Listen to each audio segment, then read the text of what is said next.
when I was asked to moderate this, I have to admit, I'm like, Jason, this was like the perfect match. So I'm not an athlete, but like fandom is my sport. I am a professional fan. So if you tell me the team that we're gonna root for, and I'm in it. I have all of the gear, I know the chants. So I'd love to hear like how you guys are considering sports as an important piece of culture and how you're bringing that to life with the brand. Yeah, of course. Thank you for having us. I've been with PacSun for 17 years, and I believe Rich has been with us for 14. So we've had a long tenure at PacSun, but some things have stayed very consistent over our time. And one of them is curating the best brands and an energy and an intersection around culture, sport, music, and fashion. And so those four things really over time have evolved in such different ways that have really important meaning behind the brand. Okay, so if we stick, I love that. So when Rich and I met earlier this week and we were talking about these four pillars, well, we're focused on sports this week. Talk to me about how you guys are able to cultivate these partnerships. And I believe you started with the Rams, right? Yeah, so the Rams we've been working with for a couple of years now, and I'd say that partnership started similar to how a lot of our partnerships started. They're very authentic, they're very natural. Our teams are always out and about in the community, making connections, getting introduced to people, hearing about their brand story, what their brand purpose is, and just very naturally making connections. And Brieane made this connection in particular. So when it came to the Rams, it's actually a community-based partnership, which we're really proud of, and a lot of our sports partnerships are. There was research done on truancy in schools, top reasons for why kids end up missing a lot of school, and one of the reasons was basically a lack of clean clothes. One of the leading reasons for why kids don't make it to school very good. And so based on hearing this, we wanted to partner with the Rams to donate product to kids who need it in inner cities. And so that was the genesis of that partnership. So a very altruistic, community-based partnership. And so it's been great. We donated over $2 million worth of product to LA inner city schools. And that is kind of how we create partnerships, very natural. And then they morph into things that are bigger, which continue to build with the Rams. That's where it kind of starts.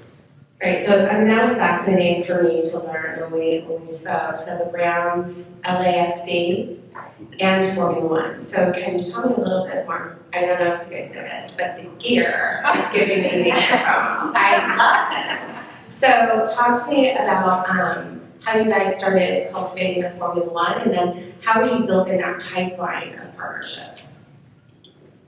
Okay, so from a pipeline standpoint, our team starts with our team. We've got a team of just really talented merchants, buyers, designers. I like to say we have a pod of people who are constantly in the know on what's going on, whether it's in their daily life or what they're looking at on Instagram or TikTok or just naturally based on our travels and our concept shopping. Formula One would have been highly influenced by Netflix and Drive to Survive. When that first came out, we knew it was going to be something that was very culturally relevant to our consumer. And the fact that it's an elevated sport makes it check a box for us. The fandom around it is high. Yes. So professional fans, you're a professional fan. I mean, people who love Formula One are professional fans too. And the good thing is, based on that cultural relevance that was started, it's been there globally, but when it started to come to the US, you could tell it was going to come to the US through a youth lens. And so us anticipating that caused us to want to reach out and make that partnership happen. Okay, so while we're on Formula One, there's some really exciting things happening. You guys had a press release yesterday about the collection for Formula One in Austin and in Las Vegas, right? So talk to me about what you're doing, because one of the things Rich had said is we're not afraid to experiment, which I think is, that's really something brave for brands to do nowadays. So talk to me about the trackside stuff that's happening, and how you're, I mean, I feel like that's taking a risk if you're trying something, you've never done this before, right? We love trying new things, and sometimes they work and sometimes they don't, and that's okay. I think our focus is meeting the customer where they are. And so we're really proud of the stores that we have across the country and our digital footprint, and clearly all of the expansion that we've had on social, but also looking at more experiential opportunities. And when we first launched Formula One, the response from the customer was really strong, both digitally and in stores. And when Rich and I were in Miami for F1, just exploring, because we didn't have a presence on the track, we recognized that there's a real opportunity to be more inclusive, in particular from a price point standpoint and from a style standpoint, the style quotient. And so with that opportunity, we were able to explore these conversations with Formula One and move pretty quick. And so today, you're correct, marks the first day that we are selling trackside. It's very exciting, we're thrilled. And so far we have the longest line, and it's only 9 a.m. So and then in the spirit of the team doing things differently, we also wanted to take a different approach to marketing. And so over the next 4 days, you'll see a large U-Haul that has a skin of F1 times PacSun going throughout Austin, surprising delight for consumers, offering opportunities to pop up. They'll be visiting some watch parties at fraternities and sororities today and tomorrow, and they've been all throughout downtown Austin, and it's just created a lot of fun energy. We're doing a follow along on social, so I think another way for us to engage in an unexpected way with the customer, but also something that resonates with them, that's authentic. Okay, so when you think about like how you selected and in what order these partnerships have kind of come to you and they're starting to grow, what's next?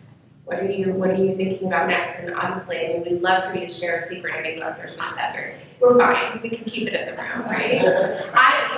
Can I make a guess? Bree's daughters are like water polo. I mean, like maybe it's a women's water polo. Yeah. Okay.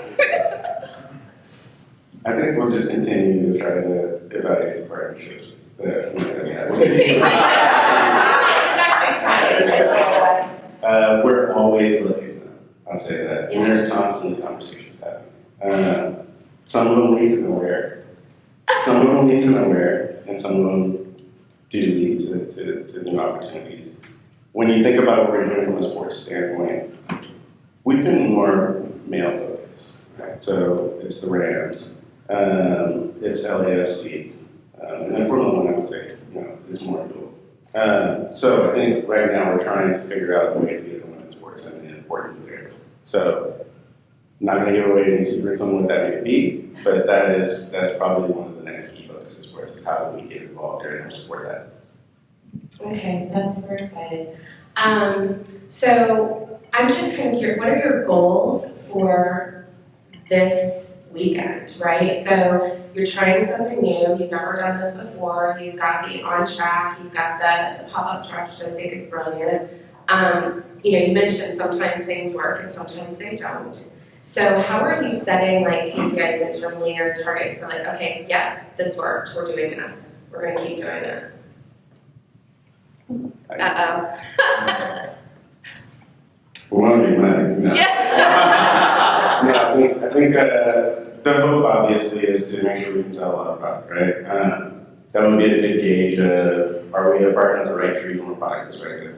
But I also think one of the biggest things for us when the KPI is going to be engagement based on what we're doing. We're trying to build a halo around our brand, and sometimes it's doing things that help create community. So the activation of the truck, the U-Haul going around the city, I think KPIs on that. How many people, what was the engagement there? Are we getting any good interaction on social media based on it? The people who do engage in it, did look like they were delighted, really surprised, really clamoring for products. I think that would be a big one too. And then on site, people even just seeing the PacSun associated with F1, whether they buy product or not, I think that visibility there is key as well. The cherry on top will be the product piece and selling units, but there's nothing like that visibility that can now trickle down to our stores later. So I'd say whether we sell a ton of product or not, it's going to be a success. Yeah, that brand recognition with the sport. So we did kind of talk about relevancy and staying relevant with Gen Z specifically. You guys have obviously done a great job of that. How do you set up the organization to continue to do that, to be the best at that? I think our core values at PacSun run through creativity, innovation, strategy, and also agility and fluidity. And so one of the things that we love about our customer is that they're constantly moving. And I think having the opportunity, and we're very fortunate today, 10 years ago, it wasn't necessarily this way, we get feedback every day. We get feedback on IG, on TikTok, in stores, communication from all ways, and that's actually very powerful. And I think the organization really listens and leans into the consumer. And so we talk about crowdsourcing the future of our brand alongside our consumer. And the team really does do that. And I think Rich spoke to it earlier about our internal pipeline of talent is phenomenal. They really live and breathe our values around innovation and creativity, and they stay ahead with the consumer right alongside them. So I think that we've been very fortunate to have this very powerful pipeline of brands. And now we're also fortunate to be the recipient of brands come to us wanting to collaborate versus at the beginning we're doing a lot of effort in outreach, and now I think there's a lot of really exciting opportunities coming in because the team has done such an amazing job kind of proving out what great partners. Okay, that's great. Well, I think we'll maybe open it up to Q&A. I'm going to start, though, with where do we get the gear? Where do we get the gear? The gear is available at PacSun stores everywhere, all 300 stores, as well as PacSun.com. Or get over to the track and go support the pop-up there, or follow us on social media and try to see if you can hunt down this U-Haul. But yeah, no, it's already, we launched it last week in our stores, and sales have been tremendous, so I'd say get there quickly. Awesome, all right. I have a question. Y'all seem to be targeting a younger audience, and so how do you look at the NIL sponsorships, and how do you guys put the analysis around that and figure out whether that's something you want to move forward with? It's funny you ask that. New space, new, completely different world. I don't think anyone's doing a really good job of it yet. And even for us, we had this conversation over a year ago, and we wanted to wait and see to figure out what's the best angle for a retailer like us. We know it's important to get into the space, so when we talk about experimentation, we recently made the decision that we are going to enter that space to get some intel, just find out. We're not there yet, though. Again, that's the plan, is to not be involved. I think there is a good way, at least from a micro influence standpoint. I'm not sure we're going to be able to engage on the macro level the way you would do professional talent. But I have a hunch that the ones who do the best job will probably work with a lot of different athletes and to be on more of a local level, which can have tremendous influence too. Cool, thanks. Okay, so 9% of brand marketing dollars is spent in female sports. That's up from 1% with the success of the WNBA, the NWSL, and now we're launching PFLW. I'd love to hear more about your game plan of getting into female sports and sponsorships. We have a lot of exploration. All of our sports partnerships currently sit around community-based initiatives. So they're all local Los Angeles brands. And so that's something really important in terms of giving back to our local community and also honoring, we are a California-based brand, and the cultivation of style really comes through the lens of Los Angeles. And so that will be a part of our strategy as well. And so it definitely narrows the pool of how we get started.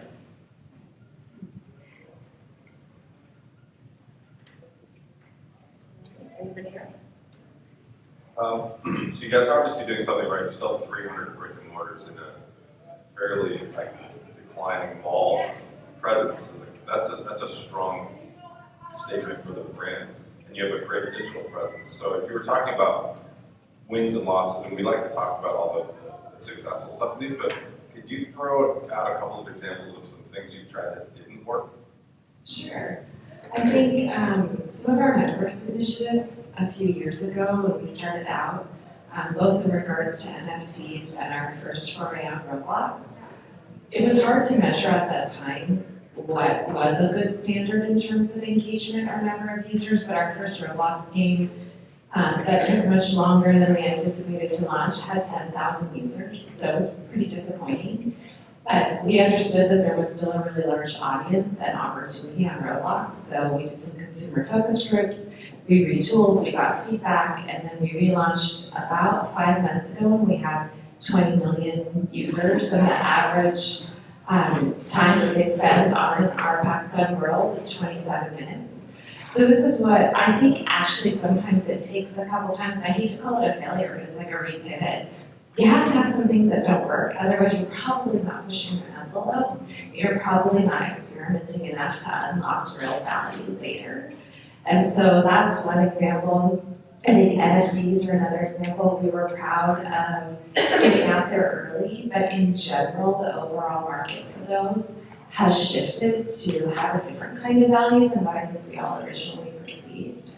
And then there's, of course, product, which you do your best to get the product right, and you always have learnings every season. So we've gotten pretty accustomed to understanding how to take the learnings. Sometimes you're early, so sometimes it's not that, it's just timing. And then sometimes it's, you really have to retool and rethink and re-strategize. So it's really a part of also our core values in terms of how we operate. Did you have anything on that? Retail humbles you. There's failures all the time from a product perspective. I would say brand partnerships. I'd like to think we had more wins and losses there, especially if you retool or pivot. And then also, what are your expectations from the partnership? If they're always revenue-based, then yeah, you probably have a lot of failures. But not every partnership has that intention. Some of it is brand building. And so if you're thinking about it that way, I would hope there's fewer failures. But everyday product, whether that t-shirt works versus that t-shirt, all the time. I'm loving these community initiatives as a part of your brand story.